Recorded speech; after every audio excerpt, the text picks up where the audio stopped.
Assalamualaikum warahmatullahi wabarakatuh. Waalaikumsalam warahmatullahi wabarakatuh. Selamat siang semuanya. Siang. Ya, alhamdulillah di siang ini kita berjumpa lagi dengan pembelajaran bahasa Indonesia. Nah, sebelum kita memulai pembelajaran, alangkah lebih baiknya kita awali dulu dengan pembacaan doa ya. Silakan untuk ketua kelasnya untuk memimpin berdoa bersama. Duduk siap. Sebelum belajar, mari kita berdoa. Doa dalam hati, mulai.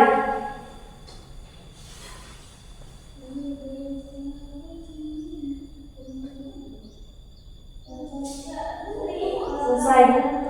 Sebelum kita melanjutkan pembelajaran, di sini ada yang tidak hadir atau hadir semuanya? Ada yang tidak hadir. Oh iya, siapa? Siti Aisyah. Kenapa? Sakit.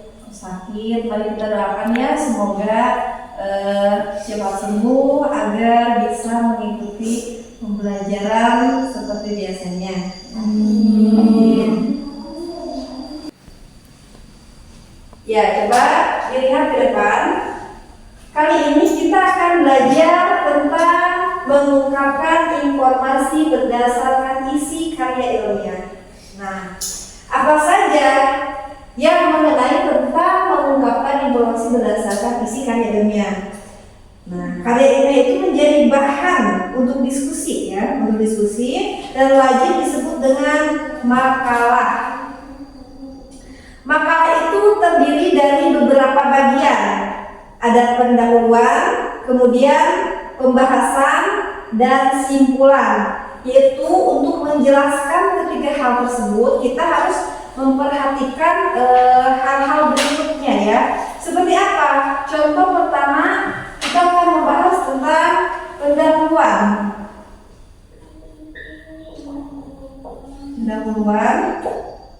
Nah, di dalam pendahuluan itu yaitu menguraikan ya tentang masalah yang akan dibahas. Apa saja yang akan dibahas di hal tentang pendahuluan? Nah, ada bagiannya. Pertama itu tentang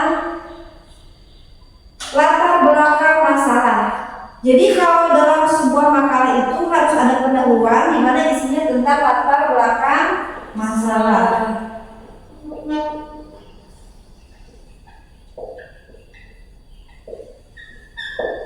Ya.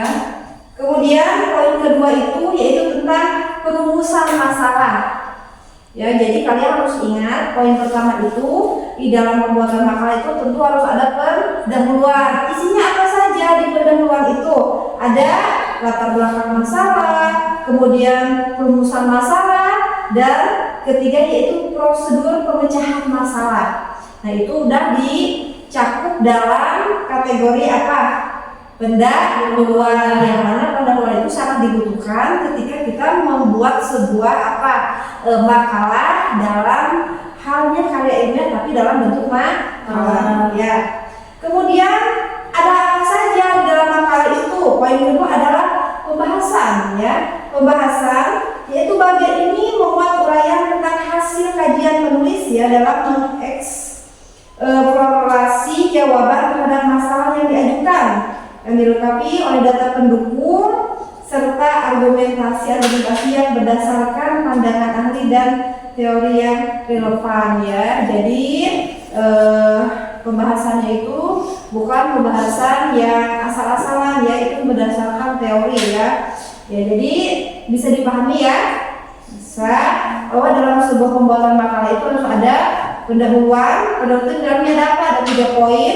Kemudian poin kedua harus ada apa? Pembahasan. Kemudian ketiga harus ada apa? Dan ketiga itu di dalam makalah itu harus ada apa? Poin ketiga itu adalah simpulan. Ya, simpulan. Kalau poin kedua tadi pembahasan. Nah, simpulan. Simpulan ini sendiri ya, yaitu merupakan simpulan, bukan ringkasan dari pembahasan ya. Simpulan itu bermakna apa? Yaitu bermakna penulis terhadap diskusi ya, atau uraian yang akan dibuat pada bagian pembahasan.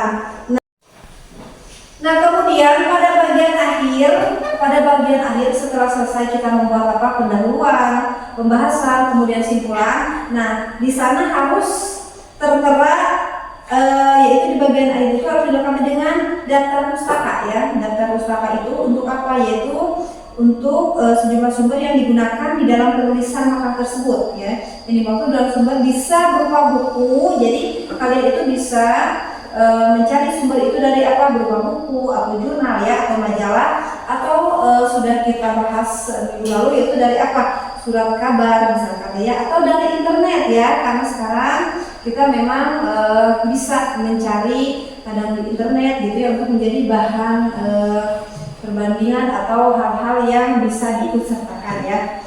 Nah, kemudian sumber-sumber tersebut disusun secara alfabet ya, dengan memulai ada nama penulisnya ya. Kemudian tahun ya, tahun atau edisi penerbitan. Kemudian ada apa lagi? Judul buku atau artikel atau berita. Kemudian apa lagi? Kota penerbit. Kemudian ada nama penerbit. Nah, jadi bisa kalian cermati, bisa dipahami bahwa di dalam pembuatan makalah ya, itu ada beberapa hal yang perlu diperhatikan. Pertama ada latar belakang masalah, kemudian pembahasan dan simpulan. Ya, baik kakak-kakak semua ya, sudah dapat dimengerti paparan yang sudah dibahas? Sudah. Ya, alhamdulillah ya, kita sudah selesai di penghujung acara. Pertemuan bahasa Indonesia kali ini ya, Ibu rasa dicukupkan sampai di sini ya. Jadi semoga pertemuan kita bermanfaat ya.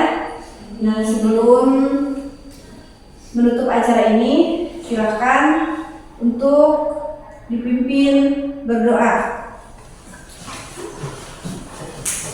Duduk siap. Sebelum mari kita berdoa dalam hati, mulai.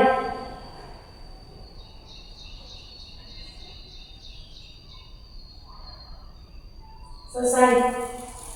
Beri salam. Assalamualaikum